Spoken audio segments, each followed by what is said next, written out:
चलिए तो देखते हैं अब आगे। देखिए 1905 ईस्वी में लंदन में श्याम जी कृष्ण वर्मा ने इंडियन होम रूल सोसाइटी की स्थापना की। एक सवाल पूछता है कि इंडियन होम रूल सोसाइटी के संस्थापक थे, तो क्या आंसर लेंगे? श्याम जी कृष्ण वर्मा। और इसकी स्थापना कहाँ की गई थी? आंसर होगा लंदन। और कब की गई थी? 1905 ईस्वी में। तो इंडियन होम रूल सोसाइटी की स्थापना 1905 में श्याम जी कृष्ण वर्मा ने लंदन में किया था। ठीक है। अब देखिए 30 दिसंबर 1906 को ढाका के नवाब सलीमुल्लाह खां, ये बहुत इंपॉर्टेंट है, ठीक है, 30 दिसंबर 1906 को ढाका के नवाब सलीमुल्लाह खां ने एक सम्मेलन बुलाया। ठीक है, सम्मेलन बुलाया। और इस सम्मेलन के अध्यक्ष कौन थे? वकारुल मुल्क। कौन थे? नवाब वकारुल मुल्क। ठीक है। और इसी सम्मेलन में मुस्लिम लीग का गठन हुआ। तो मुस्लिम लीग का गठन कब हुआ? 30 दिसंबर 1906 को। ठीक है। और किसके प्रयास से हुआ? तो ढाका के नवाब सलीमुल्लाह खां के प्रयास से। और मुस्लिम लीग के जो संस्थापक अध्यक्ष थे वो थे नवाब वकारुल मुल्क। ठीक है। तो मुस्लिम लीग का गठन हो जाता है 1906 ईस्वी में। ठीक है। और आगे चल करके देखेंगे कि कैसे मुस्लिम लीग धीरे धीरे करके सांप्रदायिकता की राजनीति करता है और देश विभाजन की ओर आगे बढ़ता है। ठीक है। लीग का जो संविधान था वो 1907 में बना। कब बना? मुस्लिम लीग का संविधान 1907 में बना। और वो कहाँ बना? कराची में। तो लीग का गठन 1906 में हुआ। लीग का संविधान कब बना? 1907 में। देखिए हर पार्टी का अपना एक संविधान होता है।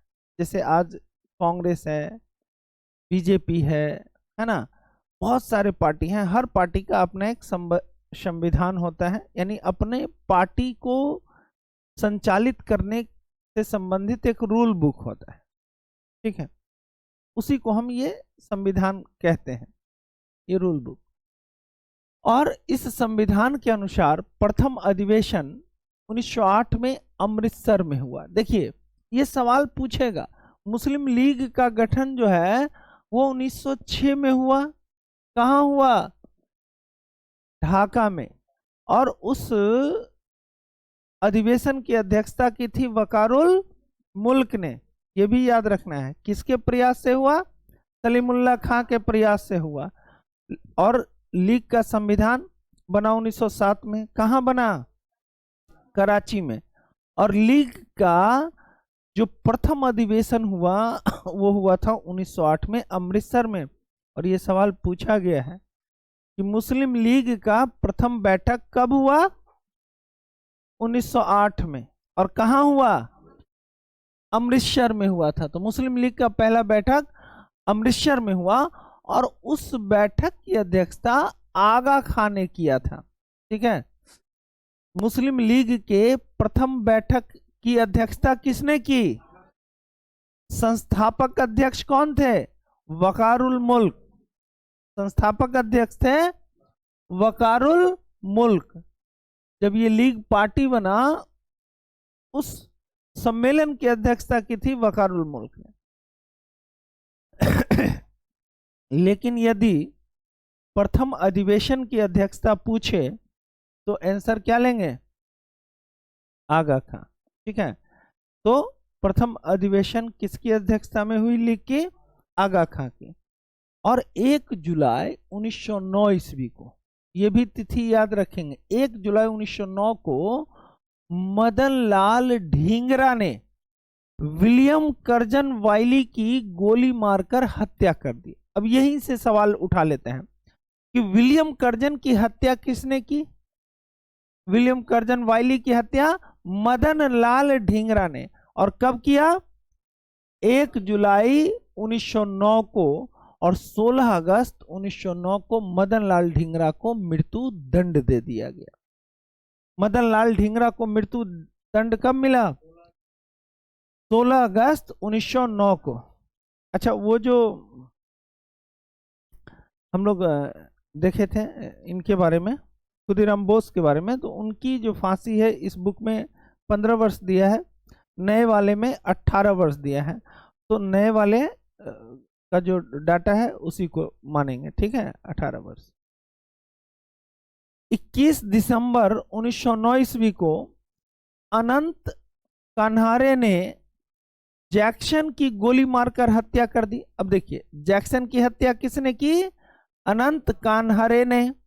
कब की? 21 दिसंबर 1909 को।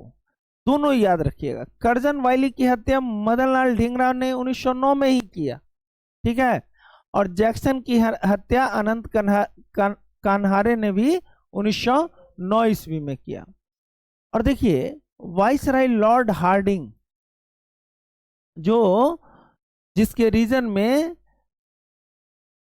दिल्ली कलकत्ता से दिल्ली राजधानी हस्तांतरित हुई थी, ठीक है, यानी लॉर्ड हार्डिंग के काल में 1911 में दिल्ली में एक भव्य दरबार का आयोजन हुआ, इसको भी हम दिल्ली दरबार के नाम से जानते हैं, जैसा कि लिटन के काल में हुआ था, ठीक है।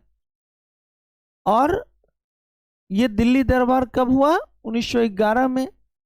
और इंग्लैंड के सम्राट जॉर्ज पंचम एवं मैरी का स्वागत किया इस दरबार में, ठीक है। और इस दरबार में कुछ महत्वपूर्ण घोषणाएं की गई, जैसे पहला था कि बंगाल के विभाजन को रद्द किया जाए। देखिए, याद रखिएगा, बंगाल विभाजन कब रद्द हुआ? तो आंसर होगा 1911 में, ठीक है। दूसरा था कि बंगाली भाषी क्षेत्रों को मिलाकर एक अलग प्रांत बनाया जाए। कब हुआ ये? 1911 में। बिहार एक अलग राज्य बना जिसमें उड़ीसा भी शामिल था। अब देख लीजिए, बिहार और उड़ीसा बंगाल से कब अलग हो गया? 1911 के दिल्ली दरबार के घोषणा के बाद। राजधानी को कलकत्ता से कहां स्थानांतरित करने की घोषणा की गई? दिल्ली, ठीक है, कलकत्ता से दिल्ली। और दिल्ली भारत की राजधानी बनी। ये सभी घोषणाएं कब की गई? 1911 के दिल्ली दरबार में, ठीक है, 1911 के दिल्ली दरबार की महत्वपूर्ण घोषणा। बंगाल विभाजन कब हुआ था? 1905 में, ठीक है, और रद्द कब हो गया? 1911 में। बिहार अलग कब हो गया? 1911 में। और दिल्ली को भारत की राजधानी घोषित किया गया 1911 में। 11 में घोषित किया गया, 1911 में स्थानांतरित हुआ था 1912 में, ठीक है। तो इस तरह से इस घटना को याद रखिएगा। आगे देखिए, दिल्ली भारत की राजधानी बनी 1912 में, ठीक है, 1912 में स्थानांतरित किया गया दिल्ली। दिल्ली राजधानी कब बना? 1912 में, लेकिन घोषणा कब हुआ था? 1911 में। अब यहां तो है नहीं, ये आगे चल के उसको देखेंगे कि जब दिल्ली कलकत्ता से दिल्ली राजधानी स्थानांतरित हो रहा था, तो जो उस समय के गवर्नर थे लॉर्ड हार्डिंग पर बम फेंका गया, ठीक है। ये घटना है 23 दिसंबर 1912 का। और लॉर्ड हार्डिंग पर बम फेंका गया। हालांकि लॉर्ड हार्डिंग इसमें बच गए, लेकिन इस घटना के जो मुख्य सूत्रधार थे वो थे रास बिहारी बोस, ठीक है, रास बिहारी बोस, हाँ। और इस घटना में 13 व्यक्ति गिरफ्तार किए गए। तो देखिए, यहां आगे देखते हैं। देखिए, कोमागाटा मारू, या इसको कामागाटा मारू कहा जाता है। कामागाटा मारू। ये कामागाटा मारू क्या है? एक जहाज है। क्या है? पानी का जहाज। ठीक है, पानी का जहाज। और ये किस देश का था? जापान का था। ठीक है, तो एक व्यक्ति थे बाबा गुरुदेव सिंह। ठीक है, गुरुदत्त सिंह। बाबा गुरुदत्त सिंह ने 1914 ईस्वी में इस कामागाटा मारू नामक जहाज को किराए पर लिया। ठीक है, किराए पर लिया। और यह जलयान कुल कितने यात्रियों को लेकर? 351 यात्रियों के साथ 26 सितंबर 1914 को हुगली पहुंचा। ठीक है, और बजबज नामक बंदरगाह पर जब जहाज पहुंचा तो क्या हुआ? इसकी तलाशी हुई और इसमें यात्री और पुलिस के बीच झड़प हुआ, जिसमें 18 यात्रियों की जान चली गई।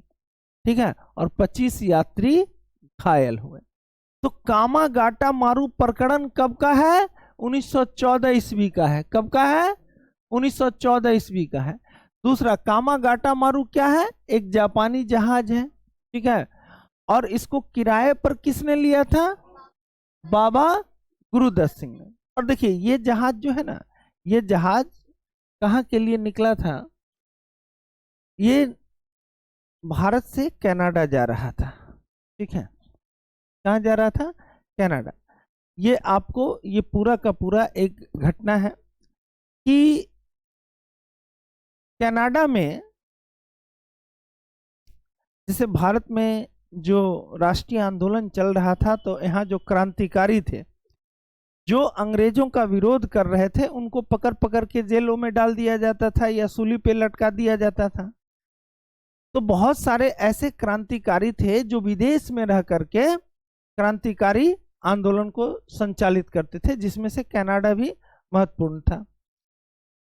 तो क्या हुआ कि कनाडा में अवैध प्रवेश पर प्रतिबंध लगा दिया गया था और कुछ भारतीय चले गए थे कनाडा, जो कि पहले से वहां पर मतलब पहले पानी के रास्ते ही जाते थे लोग। तो जब वो लोग वहां पहुंचे तो कनाडा की सरकार ने उनको अपने यहाँ आने की अनुमति दे दी, जबकि अवैध प्रवेश प्रतिबंधित था। इससे उत्साहित होकर के बाबा गुरुदत्त सिंह ने एक पानी का जहाज किराए पर लिया, जिसका नाम था कामागाटा मारू। और ये कामागाटा मारू एक जापानी जहाज था और उसमें 351 यात्रियों के साथ वो पहुंच गए कनाडा। ठीक है, कहाँ पहुंच गए? कनाडा। उनको लगा कि जब उसको जाने दिया, जो पहले जो यात्री गए थे, तो हमको भी जाने देगा। लेकिन कनाडा की सरकार ने इनको अपने टेरिटरी में प्रवेश करने से रोक दिया और जहाज को वापस कर भेज दिया। अब वो जहाज वापस जब भारत आया और ब्रिटेन की जो सरकार थी वो प्रयत्नशील था कि वो लगातार कह रहा था कि भाई ये भागे हुए क्रांतिकारी लोग हैं, जो आपके यहाँ शरण लेने गए हैं, तो आप इनको शरण नहीं देंगे। तो वो मजबूरन उस जहाज को फिर वापस आना पड़ा और उसको घेर करके जो हुगली बजबज, ठीक है, ये कलकत्ता की बात है, बजबज की बंदरगाह पर जो है उसकी तलाशी शुरू हुई कि इसमें अवैध हथियार तो नहीं है ना, और भागे हुए क्रांतिकारी कौन कौन हैं। और उसके बाद यात्री और पुलिस के बीच झड़प हुआ, जिसमें कितने यात्रियों की जान चली गई? 18 यात्री की जान चली गई और 25 यात्री घायल हुए। तो कामागाटा मारू प्रकरण याद रखेंगे 1914 ईस्वी का है और ये 26 सितंबर 1914 को हुगली पहुंचा था, बजबज बंदरगाह पर। ठीक है, अब देखिए 23 दिसंबर 1912 को रास बिहारी बोस, ये नाम याद रखिएगा, ये पूछता है, दिल्ली में वाइसराय लॉर्ड हार्डिंग पर बम फेंका। ठीक है, और इसके परिणाम स्वरूप क्या हुआ? लॉर्ड हार्डिंग तो बच गया। और ये कब की घटना है? जब हार्डिंग कलकत्ता से राजधानी को दिल्ली स्थानांतरित कर रहा था और एक जुलूस के साथ दिल्ली में प्रवेश किया, उसी समय उस पर बम फेंका गया। और इसमें इसके जो सूत्रधार थे वो कौन थे? इसके सूत्रधार थे रास बिहारी बोस। हालांकि इसमें लॉर्ड हार्डिंग की जान बच गई, लेकिन 13 आदमी इसमें गिरफ्तार किए गए, जिसमें से कौन कौन है प्रमुख? मास्टर अमीनचंद, दीनानाथ, अवध बिहारी लाल, बाल मुकुंद, बसंत कुमार विश्वास, हनुमंत सहाय और बलराज। दीनानाथ, ये सब क्या हुआ? ये दीनानाथ तो सरकारी गवाह बन गए थे, ठीक है। तो इन 13 व्यक्तियों को गिरफ्तार किया गया और ये सब दीनानाथ दबाव में आकर सरकारी गवाह बन गए और बाकी लोगों को फांसी दे दी गई। मास्टर अमीन चंद, अवध बिहारी, बाल मुकुंद, बसंत कुमार विश्वास, इन सबको क्या हो गया? फांसी हो गया। समझ लीजिए। तो इस घटना को कैसे याद रखना है कि और रास बिहारी बोस तो देश छोड़ के ही चले गए। रास बिहारी बोस क्या किए? देश छोड़ करके निकल लिए। तो आपको याद रखना है कि दिल्ली बम कांड में सरकारी गवाह कौन बना था? दीनानाथ। सरकारी गवाह कौन बना? दीनानाथ। दिल्ली बम कांड या हार्डिंग पर जो बम फेंका गया वो कब की घटना है? 23 दिसंबर 1912 की। हार्डिंग पर बम कब फेंका गया? और इस घटना को अंजाम दिया रास बिहारी बोस ने। और इस घटना में कुल कितने व्यक्ति गिरफ्तार हुए? 13 व्यक्ति गिरफ्तार हुए। और उसमें से जो अमीचंद, दीनानाथ, अवध बिहारी लाल, बाल मुकुंद, बसंत कुमार विश्वास, हनुमंत सहाय और बलराज, इनमें से दीनानाथ तो सरकारी गवाह बन गया, बाकी अन्य लोगों को फांसी दे दी गई। 1 नवंबर 1913 ईस्वी में बहुत सारे भारतीय ने लाला हरदयाल के नेतृत्व में सैन फ्रांसिस्को, ये कहाँ है? अमेरिका का शहर है, सैन फ्रांसिस्को में गदर पार्टी की स्थापना की। और ये बहुत इंपॉर्टेंट है। गदर पार्टी की स्थापना कब हुई? 1 नवंबर 1913 को। याद रख लेंगे गदर पार्टी। गदर फिल्म तो याद रहेगा, लेकिन गदर पार्टी याद नहीं रहता है। तो गदर पार्टी की स्थापना हुई 1 नवंबर 1913 को और इसके संस्थापक थे लाला हरदयाल। इसके संस्थापक कौन थे? लाला हरदयाल। और इसकी स्थापना कहाँ हुई? सैन फ्रांसिस्को में हुई, ठीक है, सैन फ्रांसिस्को में। और सोहन सिंह भाखना इसके प्रथम अध्यक्ष थे। इसके प्रथम अध्यक्ष कौन थे? सोहन सिंह भाखना, ठीक है। और लाला हरदयाल इसके प्रथम मंत्री थे। लाला हरदयाल प्रथम मंत्री थे। और कांशीराम कोषाध्यक्ष। तो वो मायावती वाला कांशीराम नहीं, ठीक है, बसपा के संस्थापक थे कांशीराम एक, वो वाले कांशीराम नहीं है। तो ध्यान से इसको याद ही कर लेते हैं। चलिए फटाफट जवाब दीजिए। पहला प्रश्न है कि गदर पार्टी की स्थापना कब हुई? 1 नवंबर 1913 को। इसके संस्थापक कौन थे? लाला हरदयाल। इसकी स्थापना कहाँ हुई? San Francisco. इसके प्रथम अध्यक्ष थे सोहन सिंह भाखना और इसके प्रथम मंत्री लाला हरदयाल।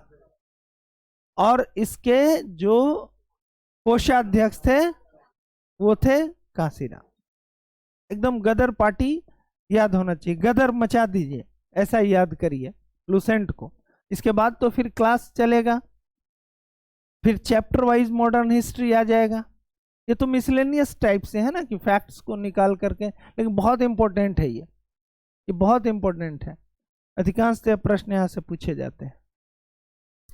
1915 में अंग्रेज सरकार ने महात्मा गांधी को कैसरे हिंद की उपाधि दी। अब याद क्या करना है, महात्मा गांधी को कैसरे हिंद की उपाधि कब मिली? 1915 में। कैसरे हिंद की उपाधि किसको मिली? महात्मा गांधी को। ठीक है। और 1916 में कांग्रेस का जो लखनऊ अधिवेशन हुआ, तो इस लखनऊ अधिवेशन में कांग्रेस फिर एकजुट हो गया। एकजुट हो गया मतलब जो 1907 के सूरत अधिवेशन में जो कांग्रेस में फूट पड़ा था, सूरत अधिवेशन में जो कांग्रेस में फूट पड़ा था, जो कांग्रेस गरम दल और नरम दल में बट गया, वो फिर से एक हो गया। इस अधिवेशन में तो लखनऊ अधिवेशन, किस वर्ष? 1916 के लखनऊ अधिवेशन में ये फिर दोनों दल एक हो गए। कांग्रेस के दोनों दल क्या हो गए? एक हो गए। और इस अधिवेशन में मुस्लिम लीग ने भी कांग्रेस से मिलकर एक संयुक्त समिति बनाई, ज्वाइंट कमिटी। ठीक है। और देखिए इसमें क्या हुआ कि कांग्रेस और लीग के बीच एक समझौता हुआ जिसको हम लखनऊ पैक्ट के नाम से जानते हैं। ठीक है। कांग्रेस और लीग के बीच क्या हुआ? एक समझौता हुआ और इस समझौते को हम लोग लखनऊ पैक्ट के नाम से जानते हैं। ठीक है। और उस समय जो लखनऊ में जो मुस्लिम लीग का अधिवेशन हुआ, उस लीग के अध्यक्ष थे, ये भी पूछता है, मोहम्मद अली जिन्ना। ठीक है। कौन थे? मोहम्मद अली जिन्ना। जिन्ना कर लीजिए ना, गलती। मोहम्मद अली जिन्ना की अध्यक्षता में हुआ। चलिए, तो लीग और कांग्रेस के बीच पूछेगा संयुक्त समिति कब बना? तो 1916 के लखनऊ अधिवेशन में। ठीक है। बाल गंगाधर तिलक ने स्वशासन की प्राप्ति होती, यानी खुद के शासन की प्राप्ति हेतु मार्च 1916 ईस्वी को पूना में होम रूल लीग की स्थापना की। अच्छा, बाल गंगाधर तिलक और श्रीमती एनी बेसेंट दोनों ने होम रूल लीग की स्थापना की थी। ये होम रूल लीग एक्चुअली में कॉन्सेप्ट जो था वो श्रीमती एनी बेसेंट का था। ठीक है। तो देखिए, मार्च 1916 में पूना में होम रूल लीग की स्थापना किसने की? बाल गंगाधर तिलक ने। ठीक है। और सवाल पूछता है कि पहले किसने किया होम रूल लीग का गठन, एनी बेसेंट ने या बाल गंगाधर तिलक ने? तो पहले किया था बाल गंगाधर तिलक ने। ठीक है। और बाल गंगाधर तिलक ने होम रूल लीग की स्थापना कहाँ की थी? पूना में। देखिए कंफ्यूजन हो जाता है, जब एनी बेसेंट का भी साथ में पढ़ेंगे तो कंफ्यूजन होगा। होम रूल लीग की स्थापना बाल गंगाधर तिलक ने कहाँ किया था? पूना में। और कब किया था? मार्च 1916 में। और एनी बेसेंट सितंबर 1916 में मद्रास में किया था। ठीक है, याद हो रहा है? तो पहले किसका हो गया? मार्च 1916 पूना। याद कर लेंगे, मार्च 1916 पूना, बाल गंगाधर तिलक का होम रूल। सितंबर 1916 मद्रास, एनी बेसेंट का होम रूल। होम रूल का मतलब क्या हुआ? स्वशासन, खुद का शासन। ठीक है। और जॉर्ज अरुंडेल ये सचिव थे किसके होम रूल के? एनी बेसेंट के होम रूल के। ठीक है। चलिए, गांधी जी ने प्रथम विश्व युद्ध के समय लोगों को सेना में भर्ती होने के लिए प्रोत्साहित किया।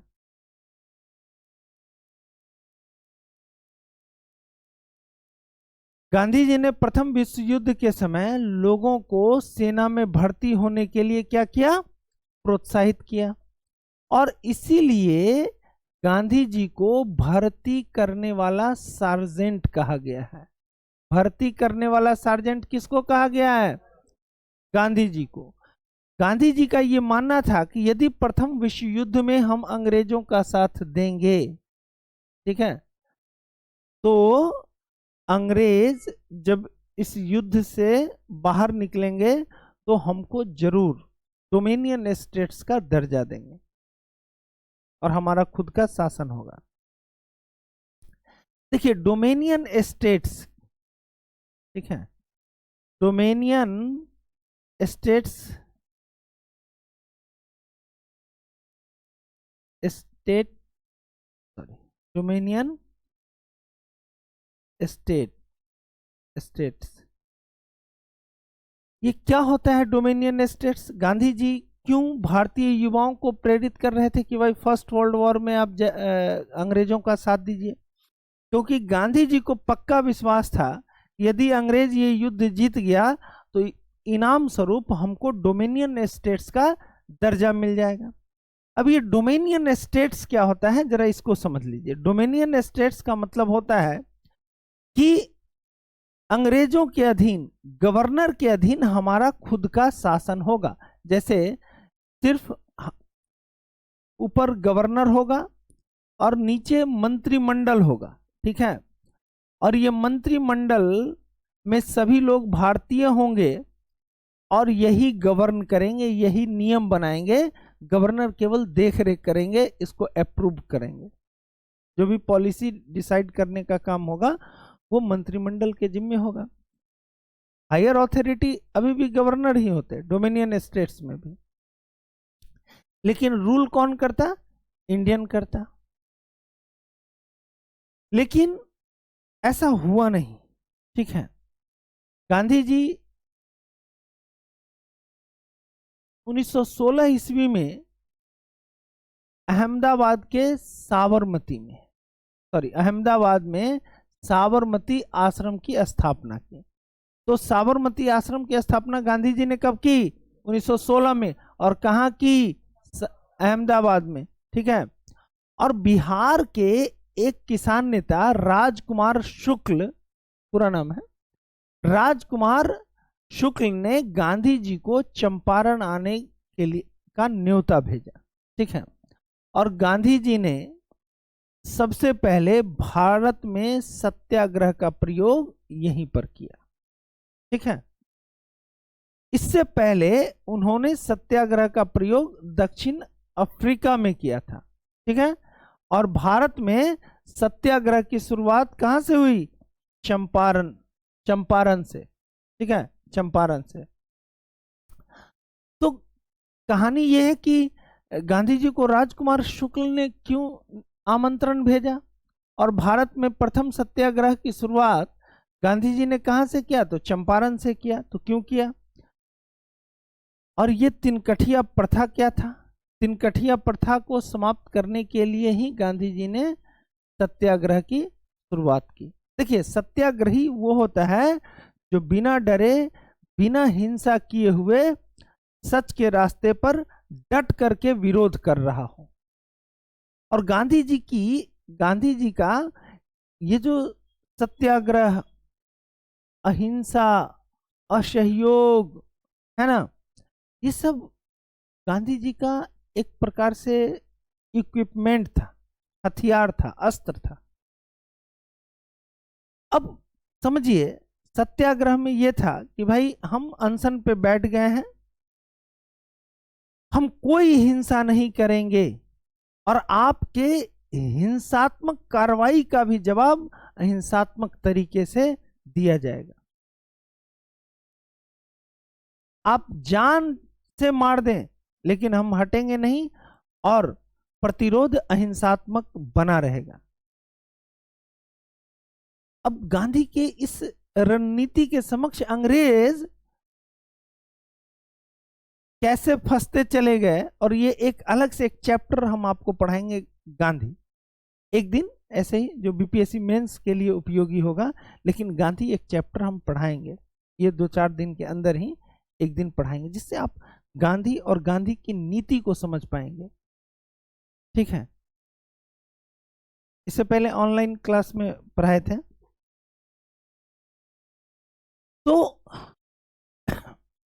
गांधी अपने सत्याग्रह की शुरुआत चंपारण से करते हैं। चंपारण वो राजकुमार शुक्ल के निमंत्रण पर जाते हैं और चंपारण में प्रचलित तिनकठिया प्रथा के विरुद्ध वो आंदोलन की शुरुआत करते हैं, सत्याग्रह की शुरुआत करते हैं। तो ये तिनकठिया प्रथा क्या था? तो ये तिनकठिया प्रथा था कि 20 कट्ठा में 3 कट्ठा, ठीक है, 20 कट्ठा जमीन में आपको 3 कट्ठा जमीन पर नील की खेती करना होता है ना। क्या करना होता? नील की खेती करना होता था। तो किसान के पास क्या हुआ? 17 कट्ठा ही तो जमीन रह गया, ठीक है, 17 कट्ठा जमीन रह गया खाद्यान्न फसल के उत्पादन के लिए, और ये जबरन कराया जाता था।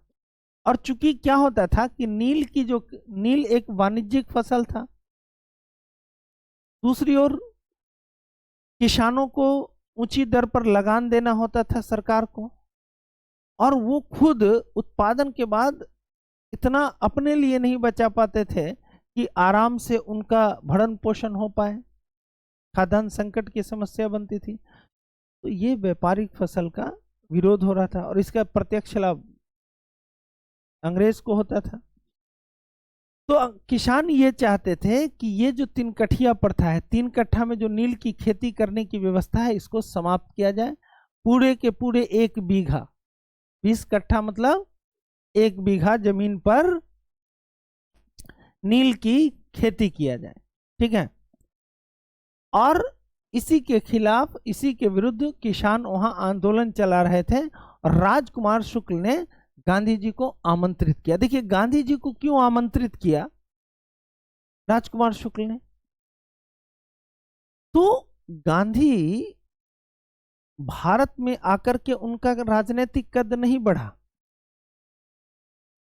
गांधी का राजनीतिक कद दक्षिण अफ्रीका में जो उन्होंने रंग भेद, नस्ल भेद के खिलाफ जो आंदोलन चलाया था, उस आंदोलन की सफलता ने गांधी के व्यक्तित्व को प्रभावशाली बना दिया। अब जब गांधी जी अफ्रीका में अंग्रेज से लड़ते थे, ये सत्याग्रह के माध्यम से, अहिंसा के रास्ते पर चलकर, तो अंग्रेज को समझ में नहीं आता था। जैसे देखिए क्या होता था कि गांधी आमरण अनशन पे बैठ गए, हाथ बांध के, बोले मारो, तुमको मारना है तो मारो। अब पुलिस लाठी चार्ज कर रही है और लाठी से लोग खा रहे, मतलब सत्याग्रही क्या करता था कि जैसे आगे के पंक्ति का 100 आदमी 50 आदमी है, यदि उसको मार मार के बेहोश कर दिया तो पीछे से फिर 100 आदमी आ जाता मार खाने, फिर वो घायल, फिर पीछे से 100 आदमी आ जाता। तो इस तरह से क्या होता था कि जब इन निहत्थे आंदोलनकारी यानी सत्याग्रहियों पर जब पुलिस का बर्बरतापूर्ण एक्शन होता था, तो पूरा अंतरराष्ट्रीय मीडिया इसको कवर करता था और ये खबर पूरे दुनिया में फैलती थी। और ब्रिटेन की सरकार पर यह दबाव पड़ता था कि साहब आप वो निहत्थे लोग जो शांतिपूर्ण कुछ अपने लिए मांग रहे हैं, तो आप उससे बातचीत करने के बजाय, निगोशिएशन करने के बजाय आप उसको लाठी से मार रहे हैं। अमेरिका का दबाव पड़े, फ्रांस का दबाव पड़े, रसिया का दबाव पड़े, ब्रिटेन की सरकार झुकती थी। गांधी भारत के पहले ऐसे नेता थे जो अंग्रेजों से समानता के स्तर पे बात करते थे। गांधी के आने के बाद भारतीय राजनीति में जो सबसे बड़ा चेंज आया राष्ट्रीय आंदोलन में, वो क्या आया? गांधी ने कांग्रेस के आंदोलन को जन आंदोलन में बदल दिया, हर घर हर लोग का आंदोलन बना दिया। ये गांधी की करिश्माई व्यक्तित्व और उनके कुशल नेतृत्व का परिणाम था कि ये आंदोलन, जो कि कांग्रेस और उनके जो सदस्य थे उसका जो आंदोलन था, इस आंदोलन को गांधी ने घर घर पहुंचा दिया, भारत के हर व्यक्ति का आंदोलन बना दिया। ये गांधी की विशेषता थी। तो गांधी के आने के बाद जो राष्ट्रीय आंदोलन था वो राष्ट्रीय आंदोलन क्या हो गया? वो आंदोलन जो केवल कांग्रेस का था वो अब जन आंदोलन में परिवर्तित हो गया। अब जब गांधी खड़ा होते थे तो इस देश का लाखों लोग खड़ा होता था उनके साथ। और गांधी की जो नीति थी आंदोलन करने की, उससे निपटने की तैयारी अंग्रेजों ने नहीं कर रखी थी, क्योंकि अंग्रेजों को केवल और केवल हिंसात्मक आंदोलन के विरुद्ध एक्शन लेने में मजा आता था कि फांसी पे लटका दो, गोली चलवा दो, तो पूरा एकदम धर करके पूरे आंदोलनकारी को उड़ा दो।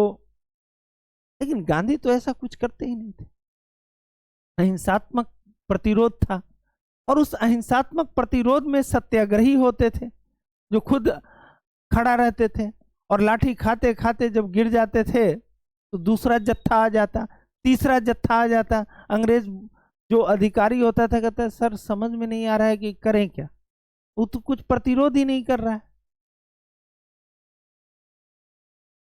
तो मजबूरन ब्रिटेन की सरकार को गांधी से बात करना होता था, टेबल टॉक के लिए उनको इनवाइट करना होता था। और गांधी तब समानता के स्तर पे बात करते थे, निगोशिएशन करते थे।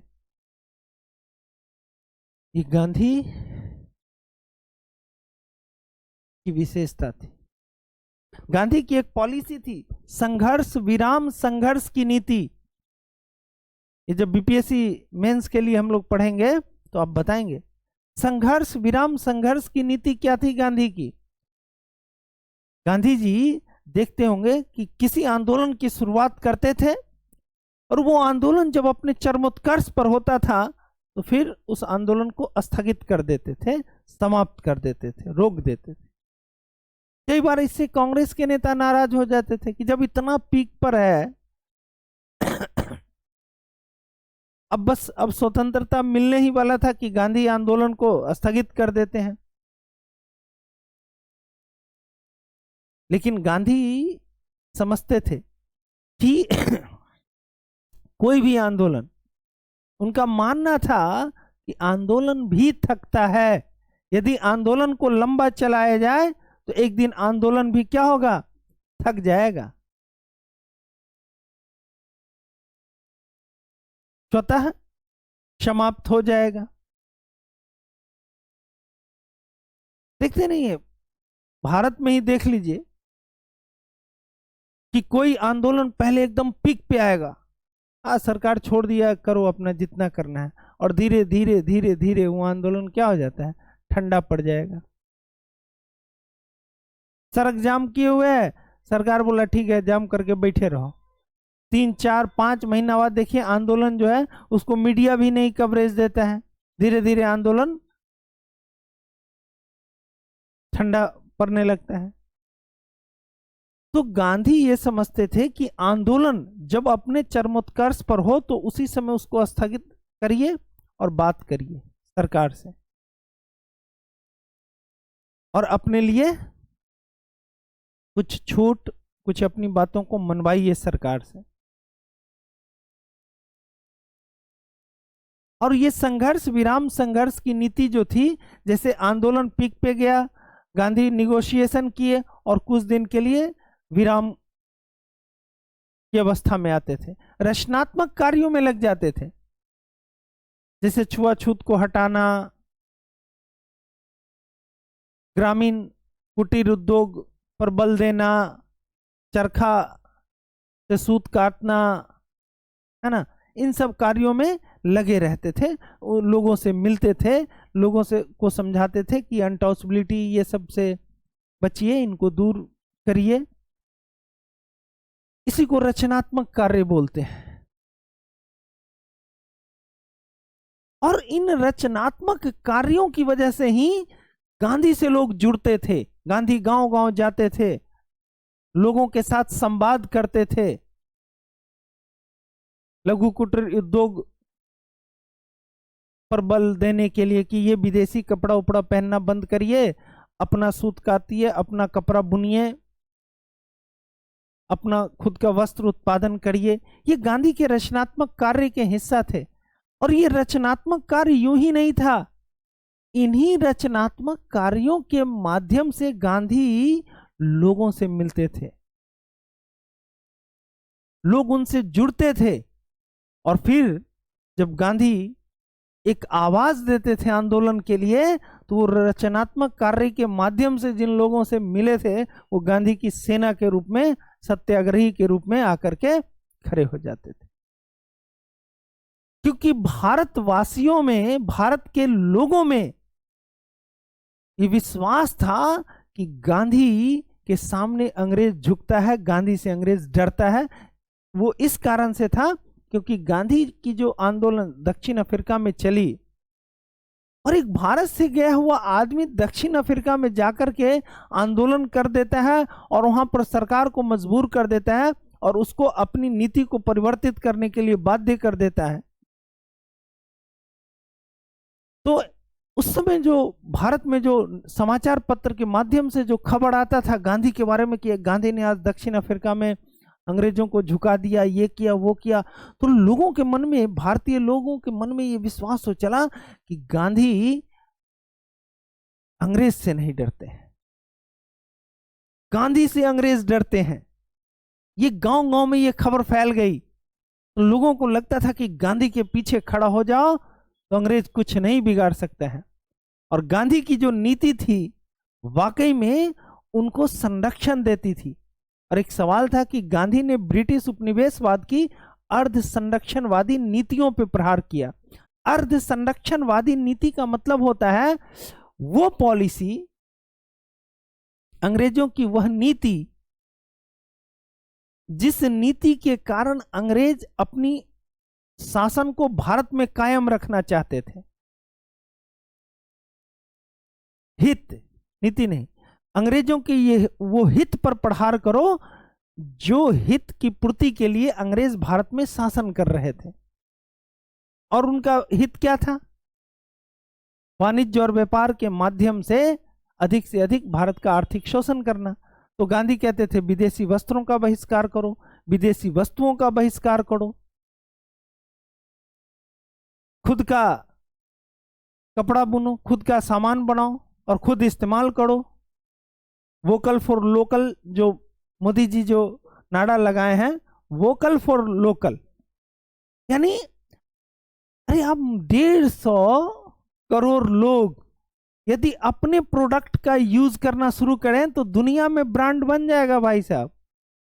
150 आदमी यदि हम अपने उत्पाद को प्रमोट करना चाहें और 150 करोड़ लोग में 50 करोड़ लोग भी स्वदेशी वस्तु का उपयोग करना शुरू कर दे, वो दुनिया के लिए ब्रांड हो जाएगा। इसीलिए वो नारा भारत की सरकार देती है कि वोकल फॉर लोकल, लोकल वस्तु का इस्तेमाल करिए, भारत में बने हुए उत्पादों का इस्तेमाल करिए।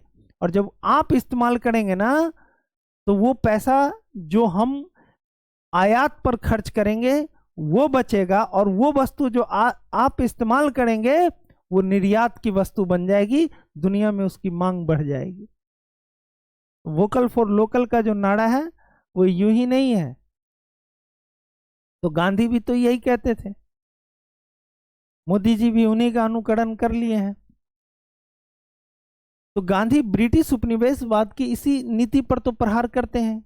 वो कहते हैं वोकल फॉर लोकल हो जाइए, अपना सामान बनाइए, उसी का इस्तेमाल करिए। खैर, ये 3 कट्ठिया प्रथा समझ में आ गया। 20 कट्ठा में 3 कट्ठा पर नील की खेती करना, और किसान इससे नाराज थे। इसीलिए राजकुमार शुक्ल, जो कि दक्षिण अफ्रीका में गांधी की सत्याग्रह आंदोलन जो सफल हुआ था उससे बहुत प्रभावित थे। उन्होंने गांधी को चंपारण बुलाया। गांधी जी ने यहाँ पर सत्याग्रह की शुरुआत की और बाध्य होकर के अंग्रेजों को 3 कट्ठिया प्रथा समाप्त करना पड़ा। ठीक है, समाप्त करना पड़ा। ठीक है, एनी बेसेंट ने 20 अगस्त 1917 ईस्वी को होम रूल लीग को समाप्त करने की घोषणा की। अब देख लीजिए, 20 अगस्त 1917 को एनी बेसेंट सितंबर 1916 में होम रूल लीग का गठन किया था। देखिए, एनी बेसेंट ने सितंबर 1916 में मद्रास में होम रूल लीग का गठन किया, ठीक, और समाप्त कर दिया 20 अगस्त 1917 को समाप्त कर दिया। महात्मा गांधी ने पहली बार भूख हड़ताल कहाँ किया था? अहमदाबाद के मील मजदूरों के समर्थन में। और ये घटना कब है? 1918 की। ये घटना कब है? 1918 की। चंपारण में सत्याग्रह किया था 1917 में। चंपारण सत्याग्रह 1917। और अहमदाबाद मील मजदूर के समर्थन में गांधी ने पहली बार भूख हड़ताल की 1918 में। जो अहमदाबाद के मिल मजदूर थे वो बोनस की मांग कर रहे थे मालिक से, और मालिक देने को तैयार नहीं थे। तो फिर चंपारण सत्याग्रह की सफलता के बाद अहमदाबाद में गांधी जी को आमंत्रित किया जाता है और वहां पर मिल मजदूरों के समर्थन में पहली बार गांधी जी भूख हड़ताल पर जाते हैं। और फिर निगोशिएशन होता है मिल मालिकों और मजदूर के बीच, और एक बीच का रास्ता निकाल करके इस आंदोलन को फिर समाप्त कर दिया जाता है। अब देखिए, गांधी जी ने 1918 ईस्वी में गुजरात के खेरा में कर नहीं आंदोलन चलाया।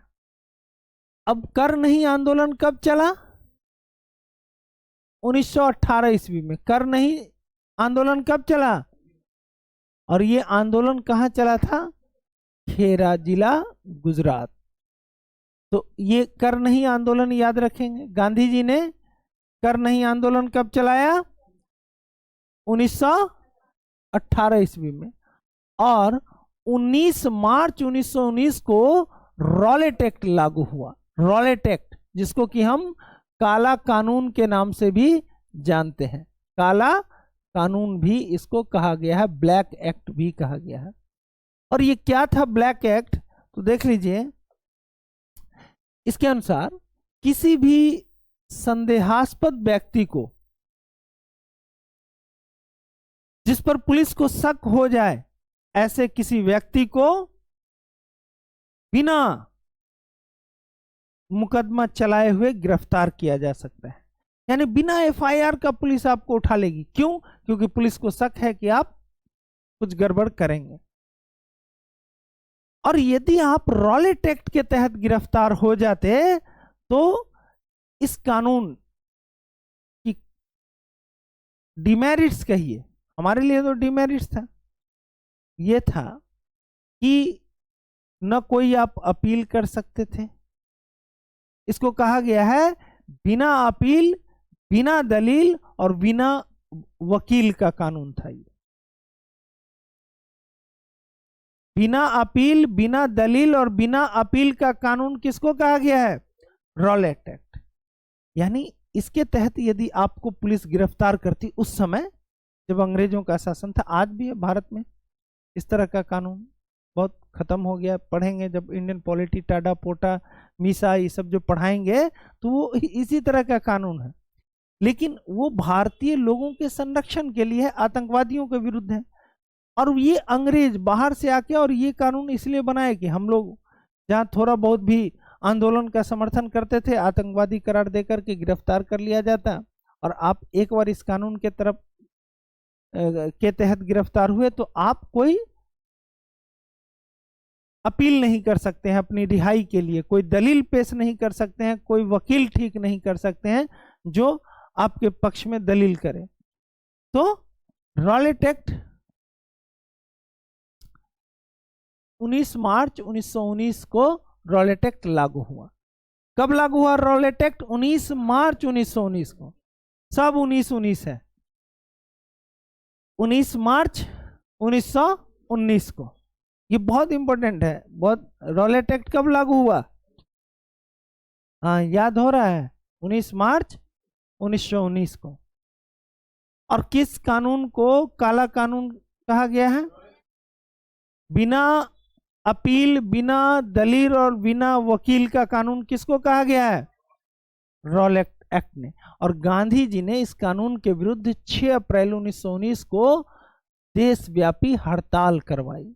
और ये सवाल पूछा है कि रॉलेट एक्ट के विरोध में, रॉलेट एक्ट के विरोध में गांधी जी या देशव्यापी हड़ताल कब हुआ? रॉलेट एक्ट लागू कब हुआ?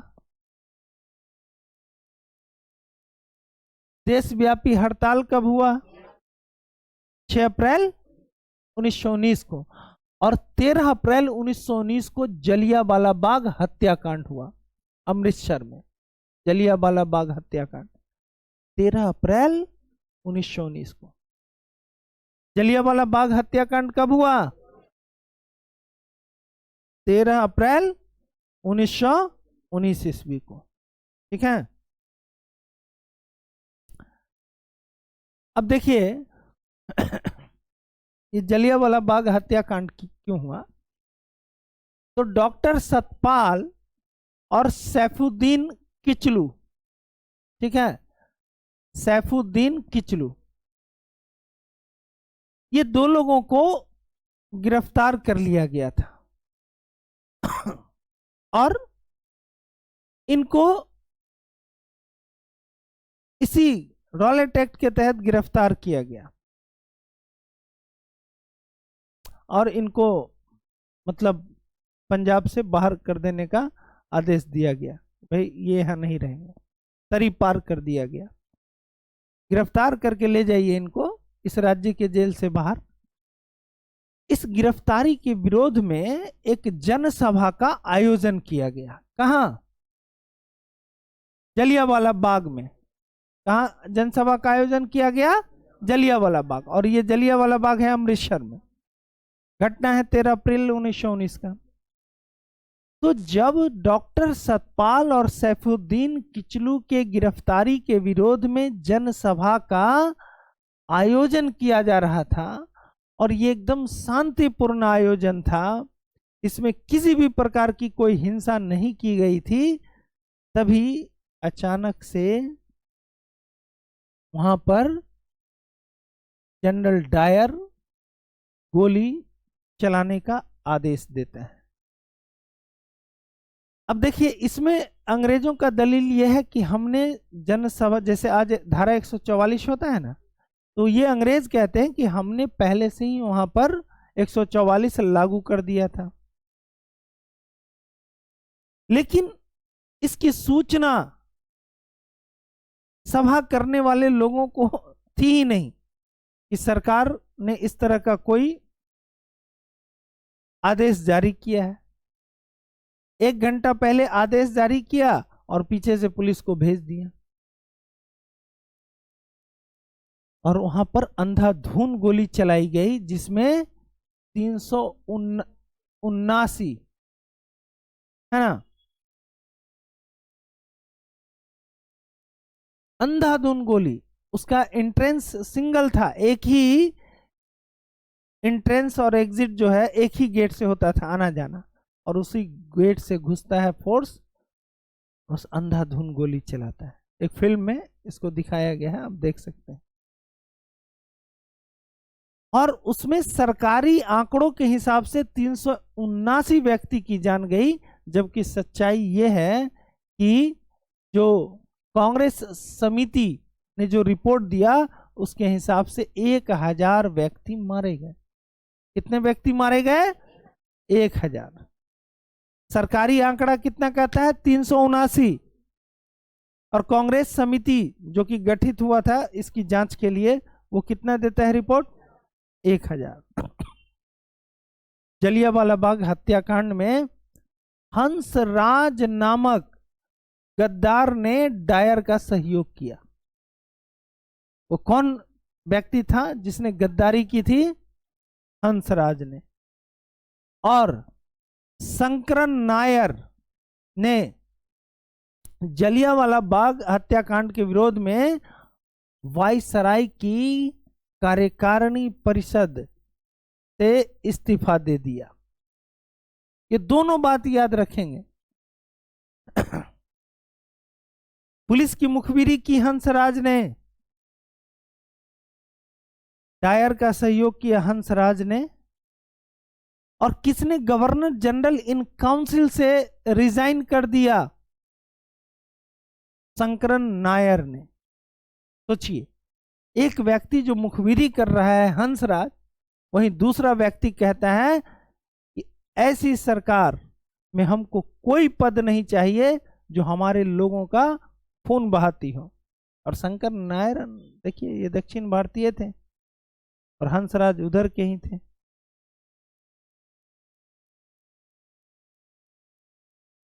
जलियांवाला बाग हत्याकांड के विरोध में महात्मा गांधी ने कैसरे हिंद की उपाधि वापस कर दी। ठीक है। जमनालाल बजाज ने राय बहादुर की उपाधि वापस कर दी, त्याग दी, और रविंद्रनाथ टैगोर ने सर की उपाधि वापस लौटा दिया। याद रखेंगे, गांधी जी को मिला था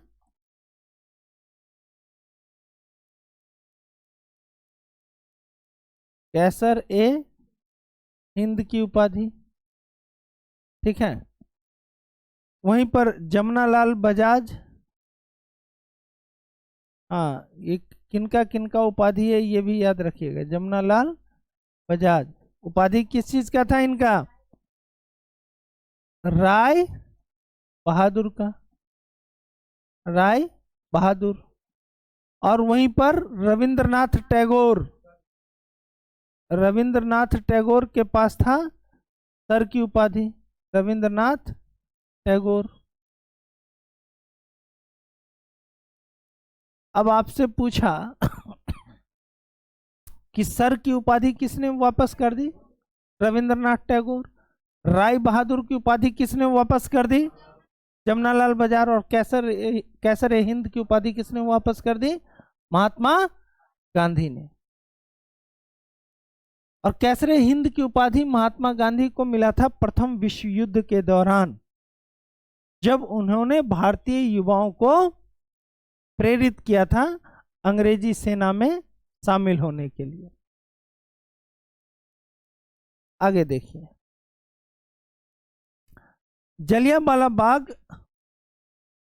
जलियांवाला बाग हत्याकांड की जांच के लिए सरकार ने 19 अक्टूबर 1919 को लॉर्ड हंटर की अध्यक्षता में एक कमेटी बनाया।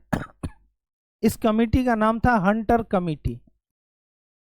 जलियांवाला बाग हत्याकांड की जांच करने वाला कमेटी का नाम क्या था? Hunter committee. और इसका गठन कब हुआ? 19 अक्टूबर 1919 को। इसके अध्यक्ष कौन थे? Lord Hunter.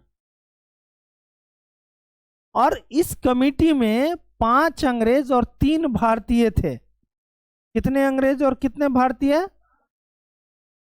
5 अंग्रेज और 3 भारतीय। अब वो जो 3 भारतीय थे उनमें से कौन कौन थे? 5 अंग्रेज और 3 भारतीय। भारतीय में कौन कौन लोग थे हंटर कमेटी के सदस्य? सर चिमनलाल सीतलवाड़, दूसरा साहबजादा सुल्तान अहमद, और जगत नारायण। अब हंटर कमेटी में 3 भारतीय कौन कौन थे? नाम बताएंगे। हंटर कमेटी में जो भारतीय थे वो कितने थे? तो भारतीय की संख्या थी 3। और कौन कौन? सर चिमनलाल सीतरवार, सर चिमनलाल सीतलवाड़ छोड़ दीजिए, याद रखिए। सुल्तान अहमद, और तीसरा थे जगत नारायण। ये पूछ देता है, जगत नारायण।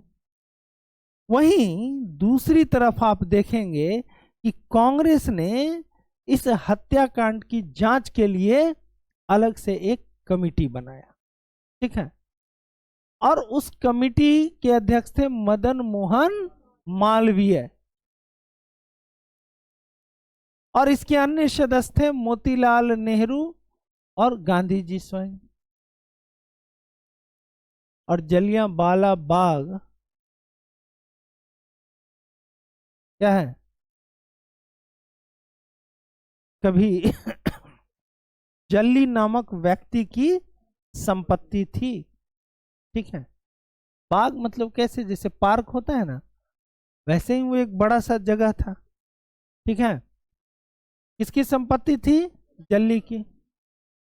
खिलाफत आंदोलन भारतीय मुसलमानों का मित्र राष्ट्रों के विरुद्ध, विशेषकर ब्रिटेन के खिलाफ टर्की के खलीफा के समर्थन में चलाया गया था।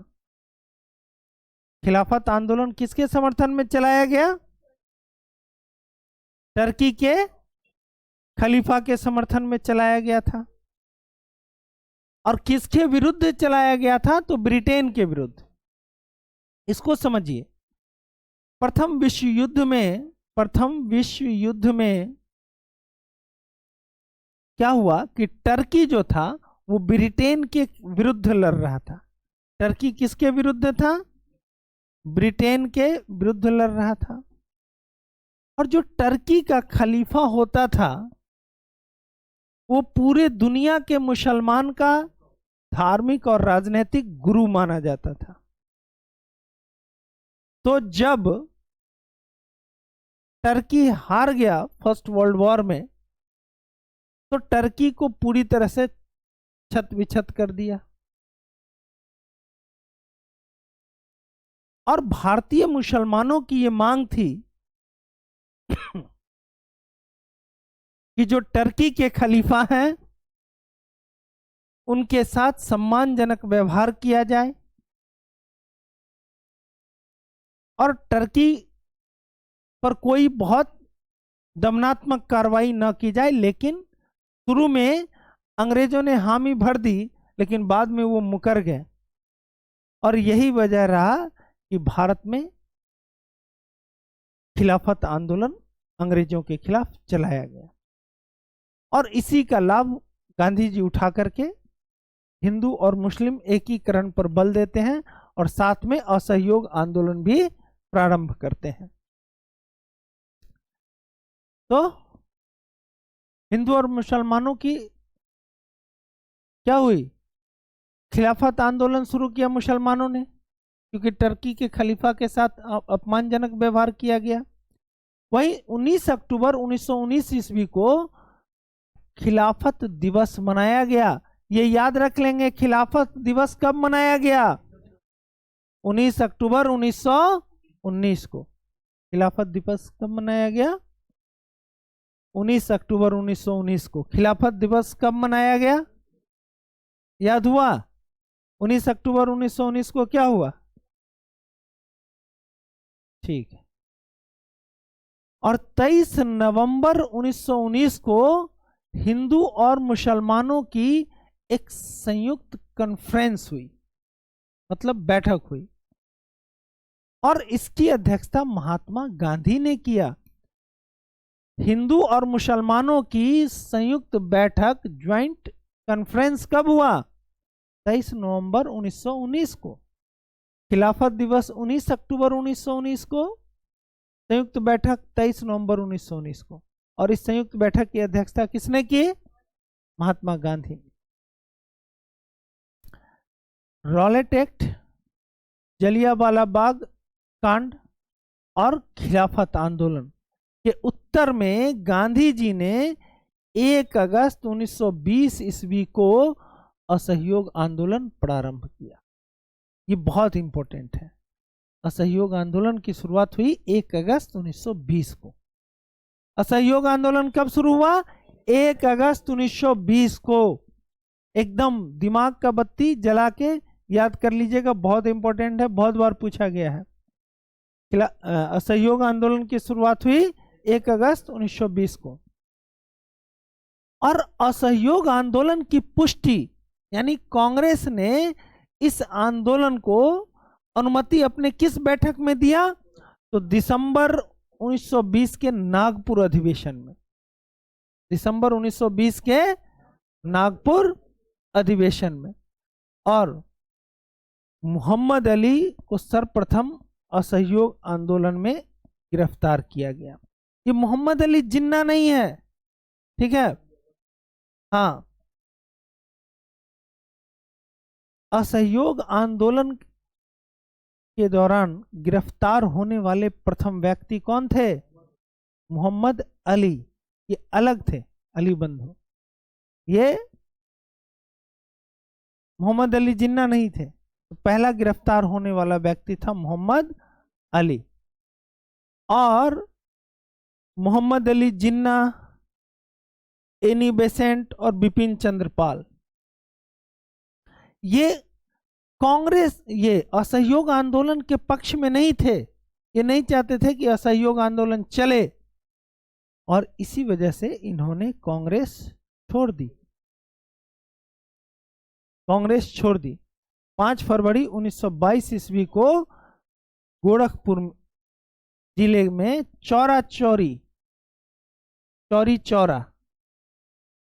चौरी चौरा नामक स्थान पर असहयोग आंदोलनकारियों ने क्रोध में आकर एक थाने में आग लगा दी, ठीक है। और इसमें एक थानेदार समेत 21 सिपाहियों की मृत्यु हो गई। एक थानेदार समेत 21 सिपाहियों की क्या हो गई? मृत्यु हो गई। अब आपको याद रखना है कि चौरी चौड़ा कांड कब हुआ? 5 फरवरी 1922 को। ये 5 फरवरी तो भूलना मना है ना। 5 फरवरी को भाई कांड हो गया, चौरी चौड़ा कांड हो गया, मतलब चौरी चौड़ा कांड हो गया 5 फरवरी को। ये चौरी चौड़ा कांड कब हुआ? यही बोल, अच्छा ये याद नहीं रहेगा, और यही हम बोल दें कि चौरी चौड़ा कांड हुआ था 5 फरवरी 1922 को। आप जीवन में नहीं बोलेंगे, क्योंकि वो चौरी चौड़ा कांड है, और ये हुआ कब? 5 फरवरी 1922 को।